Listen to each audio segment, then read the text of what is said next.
Hello there! I'm Scotty, and you're not. And it's windy outside. And we are on continuing Tubi Horror Weekend 4. We have reached the final movie in my trilogy of Frank Henenlotter films, Basket Case. Do you have the time to na na na na na na na na na na na na na na? Sometimes I kill myself every da na na na na. Yeah, I automatically think of that song. I love Green Day, by the way. They do good. Oh,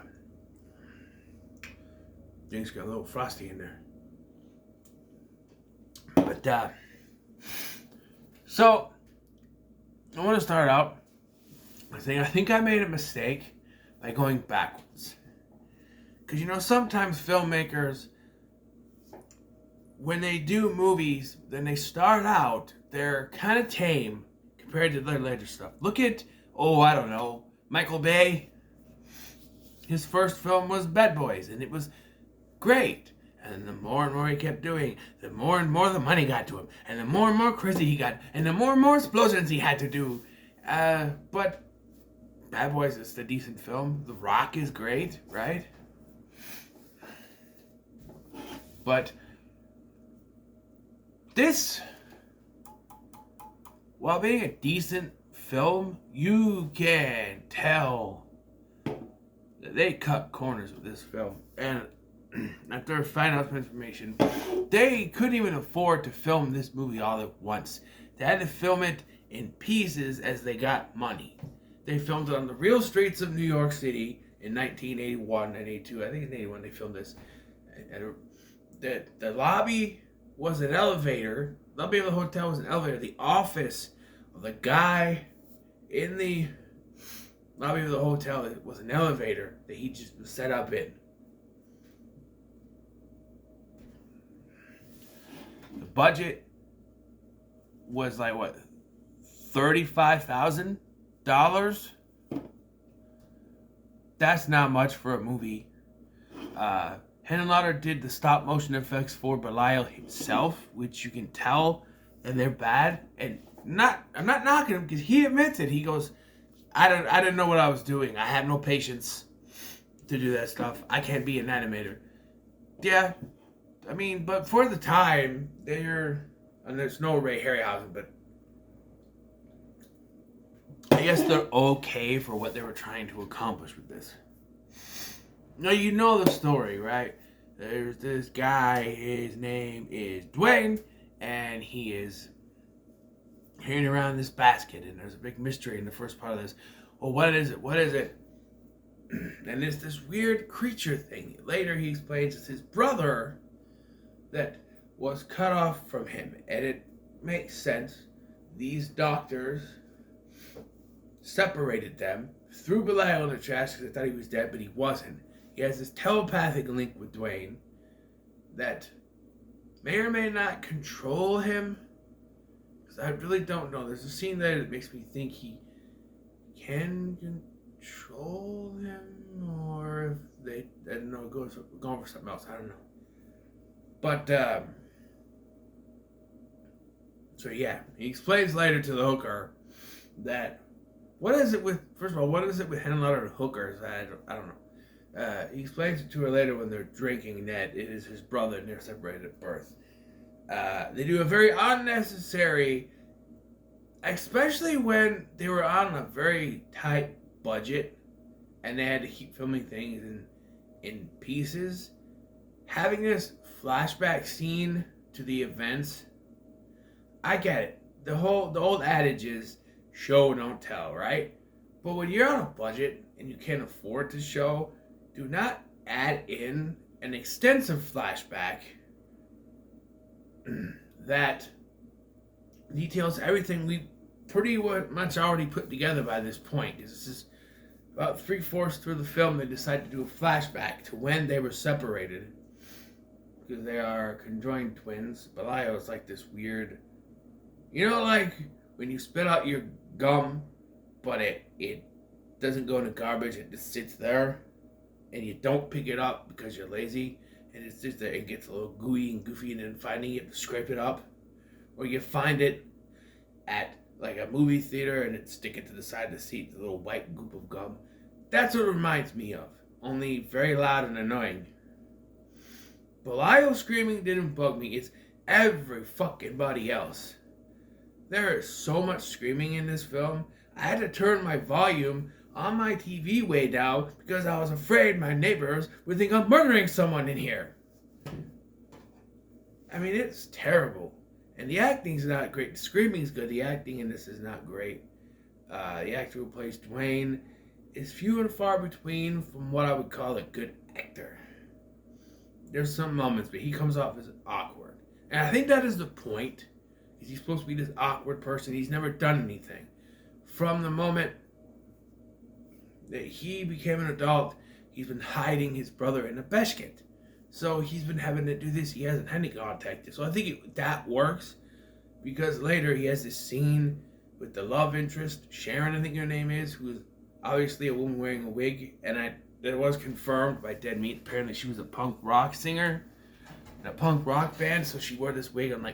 I'm watching this and going, that's a wig, right? That can't be real hair. And it is a wig. But, so the screaming was annoying. It was constant. I was trying to make breakfast, and it was constant screaming. I had to go over and turn the volume down. That's one thing I can say is that the screaming is annoying. My biggest negative, but, yeah. A lot of screaming, a lot of neighbors banging on doors. I don't know. But yeah, that flashback sequence was unnecessary.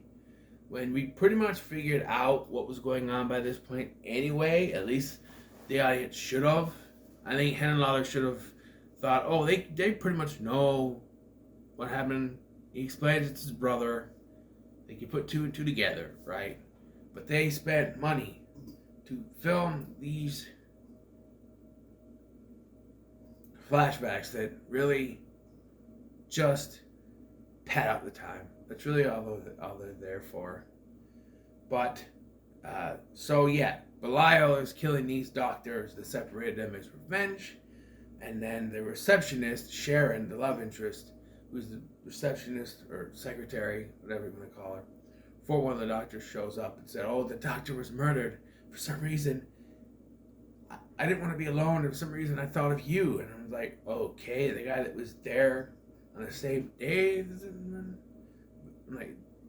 First I'm like, oh, she figured it out. No, she wants to get the bang boom. She wants to do the horizontal tango here. She wants to go to Pound Town with Dwayne. And again, it is awkward because he has never been with a woman. So he's like, just one hand on the breast. He takes the other hand on the breast. And before he can do anything, Belial, the cock blocker, pops out, freaks her out. And this is where I think he might have some kind of telepathic control over him, because he just kind of sits there holding her down as she's saying, let me go, Dwayne. He then covers her with a blanket for some reason and throws her out in the hallway and tells her to leave.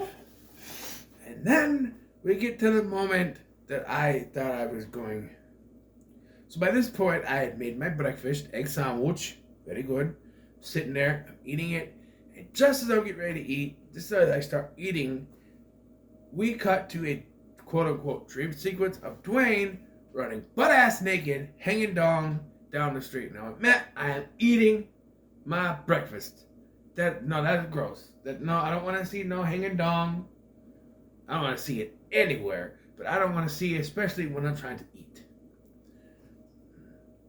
Same thing happened last night when I was trying to eat supper, and there was a scene where, what's his name?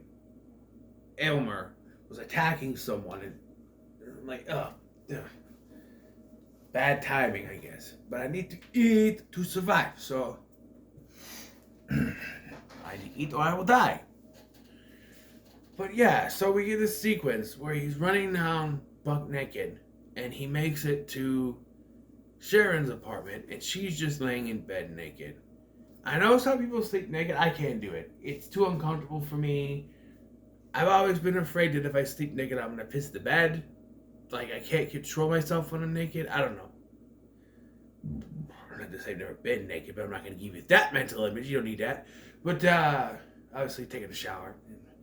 But, yeah. So, let me get this POV of him, like, caressing her legs and then taking down the sheet, touching the nipple. I'm like, why just the nipple? He was going to squeeze earlier, and he gets on top of her, and you see this motion of the camera going like this. Like, oh, he's having a sex dream. But the worst thing about this is he wakes up. He realizes Belial is gone, and he somehow knows where she lives. Like, not every location in the dream is actually where they live, but he somehow knows from the dream where she lives. It's telepathic, I guess. He gets there and she's dead. How? I don't get how Belial kills people. He just like grabs it for truth. And there's like blood and scratches and stuff. I don't know. But Dwayne sees this. He puts him in the basket. I got a question though. There's blood dripping off of Belial, and there's blood all the way down her legs.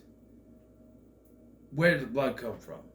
You could say, oh, it's because he raped her, and he forced his way in, and that's why. But he has no genitalia. It's just flat under there. So where did the blood come from? Because he, like, face mushed her to death. There's no blood up there. I don't understand. I don't know. But he very loudly goes back to the apartment building where cops and some other guys show up and the guy downstairs. And this leads to a fight between him and Belial, and they both fall out the window and they're hanging on. Belial's basically hanging on to him. Oh, by the way, before this happens, he grabs Dwayne by the nuts. Yeah, and then they fall out the window. And then Belial's basically holding him up, but he drops him. Dwayne falls, Belial falls, they're dead. Except they're not dead because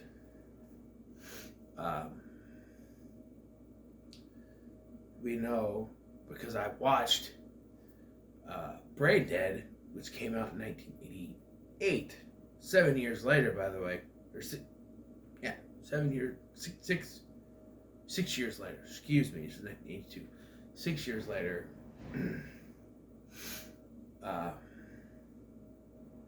That he is still alive. So is Belial. Because you see him on the subway with the biscuit. So, yeah, but movie ends there.